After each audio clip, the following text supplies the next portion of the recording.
E aí, aqui é o Zangado e hoje é dia de Vale ou Não a Pena Jogar, game que volta a aparecer depois do seu vídeo da beta, primeira hora e conferindo do modo multiplayer, desta vez para ser analisado por completo.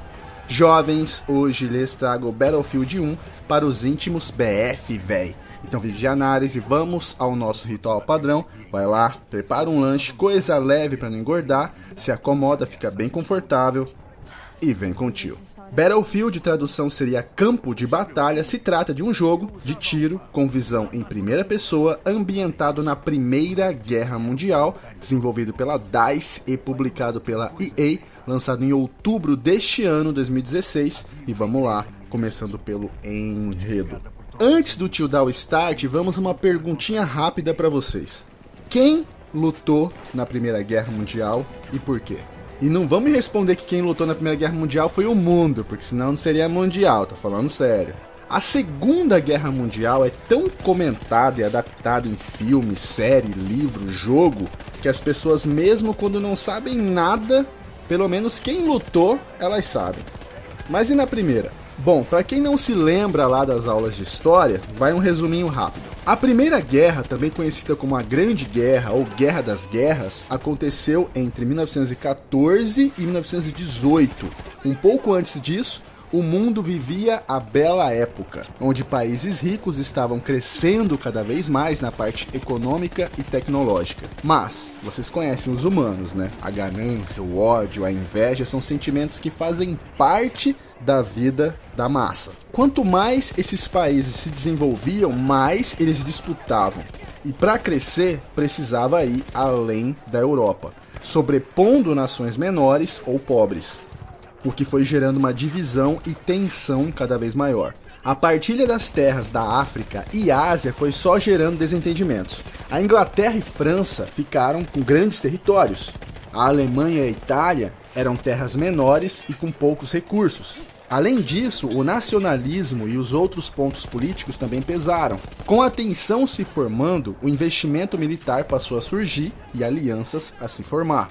Porque assim, jovens, quando uma guerra vai acontecer, países vão se estranhando por anos, não é do dia para a noite. O momento que a gente vive hoje é complicado, mas a imensa maioria das pessoas não faz a menor ideia. Porque mesmo que a internet tenha uma enorme fonte de conhecimento, de notícias, inexplicavelmente as pessoas optam por ficarem cada vez mais alienadas. A Europa foi dividida em dois blocos: Alemanha, Itália e Império Austro-Húngaro, formando a Tríplice Aliança, e a Rússia, França e Inglaterra, a Tríplice Entente. Em 1917, os Estados Unidos entrou na guerra, ficando ao lado da Entente por questões financeiras, acordos milionários. E essa entrada foi crucial para a vitória. Então foi assinado o Tratado de Versalhes, que fez os derrotados pagarem caro. A Alemanha, por exemplo, foi obrigada a reduzir o seu exército e teve que pagar os prejuízos dos vencedores. Daí vocês imaginam por que ela veio, né, para arrebentar na Segunda Guerra. E a consequência de tudo isso foram 10 milhões de pessoas mortas, aumento de desemprego, surgimento de alguns países como a Iugoslávia, e Estados Unidos se tornou o país mais rico do mundo. BF1 aborda esta guerra, mas sem um herói, com seus melhores amigos, superando várias adversidades, com a bandeira americana sendo erguida no final, nada disso.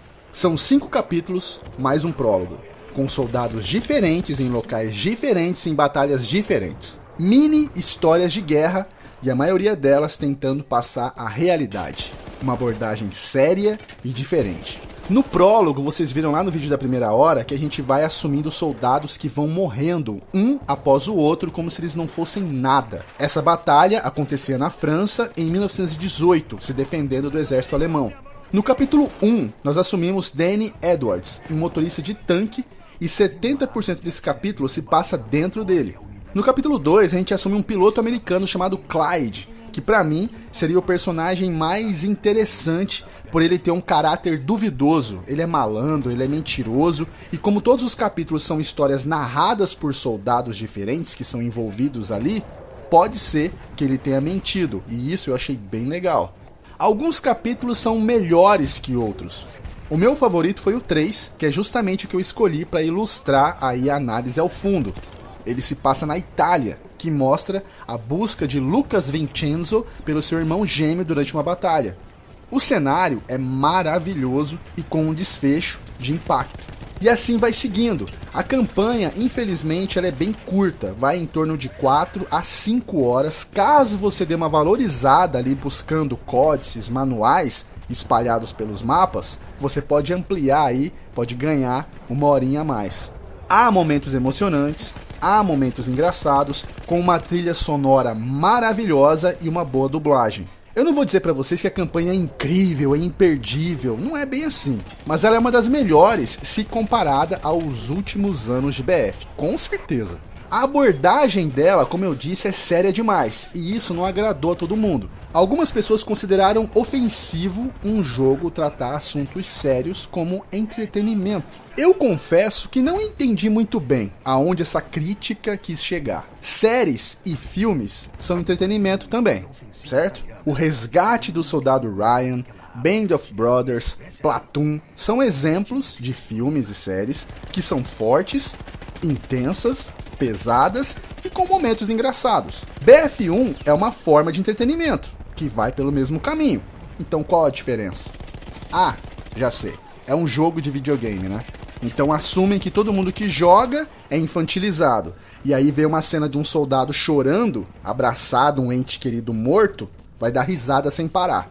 Porque é assim que gamer reage, né? Gamer não se emociona em nenhuma cena de jogo, nem nada. Imagina, né? Ninguém nunca chorou em nenhum jogo na vida. Fala sério, né?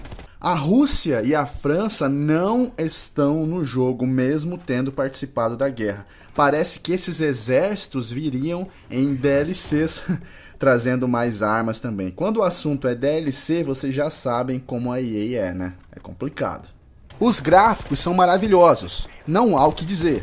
Nos consoles, a qualidade visual ela decai em alguns momentos, segundo os desenvolvedores, é algo necessário para não comprometer a reprodução de quadros. Eu joguei toda a campanha no One, e parte da campanha e o multiplayer no PC, e vi alguns pontos de diferença de performance evidentes.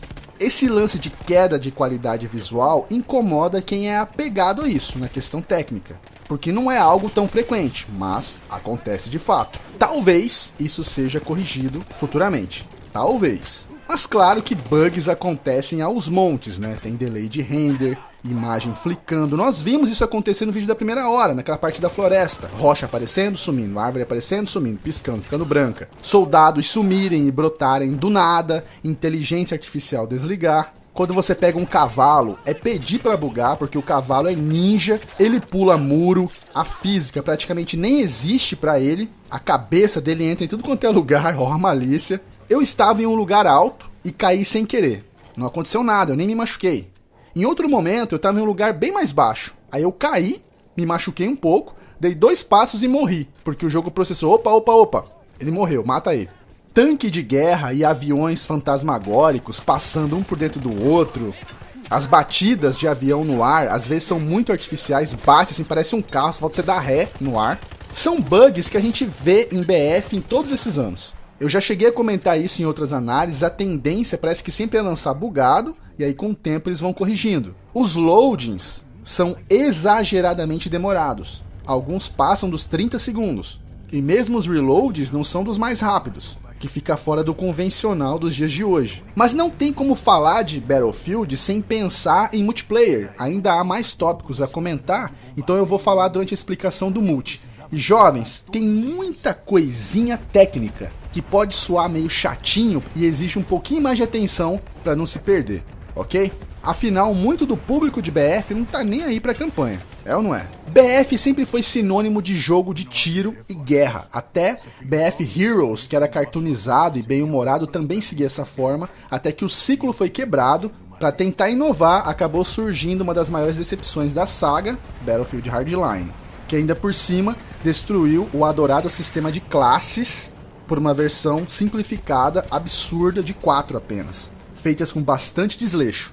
Não é o pior jogo do mundo, mas é um tiro no pé se comparado aos outros games da saga. Os sistemas de classes de BF sofreram algumas alterações e adaptações.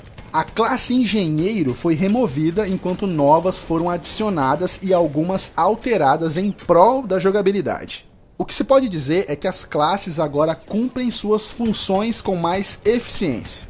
Exemplo, a classe Batedor tem foco em reconhecimento do campo de batalha à distância, então a classe realmente se destaca nessa função, com armas e dispositivos que ajudam o jogador a não só se beneficiar, mas também como beneficiar a sua equipe, expondo locais de interesse e ajudando a defender pontos estratégicos. Sacaram? Duas classes que eram as favoritas de muito tempo foram removidas, o Sniper e o Engenheiro. O Sniper foi substituído pela classe Batedor. Já o Engenheiro teve suas funções distribuídas entre a classe Médico e Assalto. Os médicos, além de curar jogadores, podem reparar veículos e o assalto tem eficácia contra a infantaria. Os jogadores mais veteranos de BF são os que mais vão se empolgar com as classes, elas lembram muito BF 1942. Cada classe possui seu arsenal. Assalto, por exemplo, é composto por 17 opções de armas primárias, 10 secundárias, 4 dispositivos, 7 granadas e 14 tipos de arma corpo a corpo. Lembrando que as opções de granada, de armas secundárias e de corpo a corpo são iguais para assalto, médico, suporte e batedor. Agora o médico voltou a ser uma classe separada. Para quem não sabe, desde BF3 o médico havia feito fusão com assalto. O suporte tem um diferencial que são os dispositivos que ele carrega como bolsa de munição, morteiro e ferramenta de reparo. Existem as armas disponíveis iniciais e tem as outras para se desbloquear, que são muitas. A diferença é que dessa vez elas são presas à classe. De novidade, também temos a classe Piloto, Tanqueiro e Cavalaria. Essas classes em especial têm a sua gear exclusiva para ela e funcionam as três da mesma maneira. Se você der respawn em um tanque, por exemplo, automaticamente sua classe será tanqueira. E mesmo que você saia do tanque, você continua sendo. O mesmo vale para Cavaleiro e Piloto. Pilotos e tanqueiros não são exatamente uma coisa inédita, eles já existiam em BF2, só que era uma coisa mais sutil, era mais estético. Agora eles são uma classe mesmo distinta. Outro destaque aqui são as classes de elite, que podem ser encontradas no campo de batalha. Como assim? É meio que parecido com Star Wars Battlefront, sabe quando você acha um herói, você vira o Luke Skywalker, você vira o Darth Vader? É mais ou menos igual, só que é mais ou menos diferente também, tá? Porque você não vira de fato um herói todo poderoso. É o seguinte, você pode se tornar um lança-chamas de elite. Essa classe de perto é muito letal. Durante a campanha a gente enfrenta eles como inimigos, eles são bem resistentes. Eles têm uma visão limitada por conta da máscara. Tem também o mata-tanque, que como o nome já diz é o terror, né, dos veículos. E por fim o sentinela, que é super resistente e ainda vem com uma metralhadora que resfria. Quanto aos modos, nós temos o clássico dominação e conquista, o mata-mata em equipe, o rush chamado aqui de investida e o novo modo chamado pombos de guerra. Esse modo foca nos pombos, cara, correio, que eram utilizados na época para transmitir informações. A equipe tem que capturar o pombo e enviar com sucesso a mensagem, enquanto a outra equipe tenta fazer o mesmo. Pode parecer estranho, mas na verdade é bem legal. Conquista foi adaptado ao cenário da Primeira Guerra, mas segue a mesma receita de bolo de sempre. São 64 jogadores tentando capturar os pontos do mapa. A diferença agora é que em vez de tickets, coisa que o tio já explicou na análise do BF4, agora são pontos. O mesmo vale para dominação, que segue a mesma lógica, mas em um combate mais acirrado, em mapas mais voltados para a infantaria, em que a partida só acaba quando a pontuação limite é alcançada. O modo investida, ou mais conhecido como Rush, foi adaptado de uma forma única para a época da Primeira Guerra Mundial, tendo a equipe atacante a missão de destruir os telégrafos, que na época eram responsáveis por chamar os ataques da artilharia, plantando explosivos neles, até que não reste nenhum para vencer. Já o objetivo de quem defende é desarmar os explosivos e tentar sobreviver. Outra coisa nova são as operações, que são literalmente operações militares de larga escala, atacando ou defendendo em cenários clássicos de batalhas reais que aconteceram na Primeira Guerra. Isso também incomodou muita galera lá que disse que não deveria fazer isso, uma falta de respeito, lá. Neles você pode jogar como atacante, que tem que ir com tudo pra cima do inimigo, ou se entrincheirar ali jogando como defensor, fazendo o possível e o impossível para repelir o ataque. Modo que por sinal ficou muito legal, dando aquela sensação de guerra mesmo de fato. Por enquanto são apenas 9 mapas, com mais um mapa aí prometido para sair de graça em dezembro. Apesar de não serem muitos, os variados tipos de clima oferecem experiências gratificantes e diferentes para quem joga várias partidas seguidas. O clima é dinâmico, então você pode cair no mesmo mapa à noite, com nevoeiro, com sol, com chuva, o que vai afetar a visibilidade, a jogabilidade e criar uma experiência diferente. A customização do soldado não é o foco de BF, mas as armas têm seu level de customização, bem feito para adaptar suas armas ao estilo de cada jogador.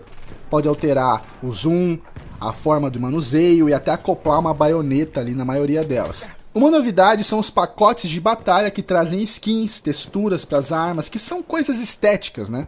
Mas são destaques em muitos jogos do gênero. Gears of War mesmo, eu expliquei isso recentemente na análise dele. O sistema de destruição do cenário deixou de ser o Levolution, que foi inaugurado no BF4, e o tio explicou na análise dele, e voltou a ser o Destruction, que estreou no BF em 1942. Teve seu ponto alto no querido Bad Company 2, onde praticamente tudo dava para ser destruído. E o que não poderia ser totalmente destruído era parcialmente destruído. O sensacional é que eles pegaram esse conceito do Bad Company 2 e aplicaram no novo motor, juntando o útil ao agradável.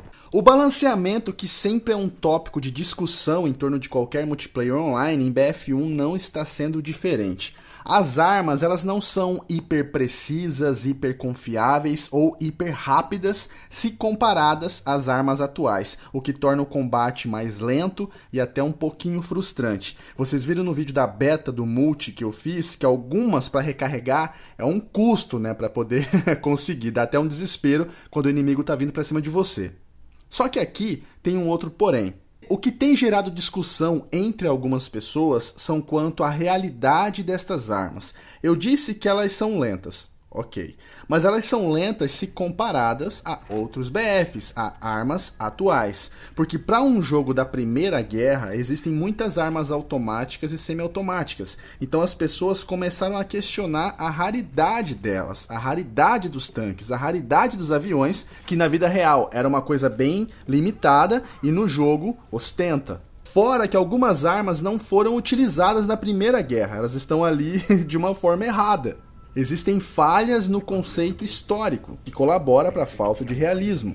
Só que assim, BF nunca foi um simulador de guerra, como Arma, por exemplo, ou tentou ser fiel, historicamente falando, como Verdun, 2 jogos que o tio já fez vídeo aqui no canal. BF sempre buscou, né, ser um simulador, ser mais realista que COD, que é o seu principal concorrente, que nunca ligou para realismo. Ele abraçou o seu conceito de arcade e os fãs já estão acostumados com isso. O multiplayer de BF1 tá bem completo, um pouco caótico e com esses erros históricos, mas ainda assim, cara, tá muito divertido. Para as libélulas e mariposas jogadoras de BF, infelizmente não há uma personagem mulher, tá? A DICE fez uma besteira de comentar aí que dizem eles que o jogo tenta ser o mais realista possível e colocar a mulher no campo de combate e atirar a realidade. Vixe. Mas só avisando que na campanha, o último capítulo conta a história de uma guerreira beduína chamada Zara, e você joga com ela e a mulher regaça geral. E se tem uma mulher na campanha, por que não tem uma mulher no multiplayer, né? Enfim, Battlefield 1 é uma brisa para os fãs da saga e um soco no estômago para os amantes das histórias de guerra. Uma campanha curta, mas emocionante, cenários destrutivos e muito bonitos, e um multiplayer divertido. O jogo apresenta 2 problemas de fato e um problema que depende do ponto de vista.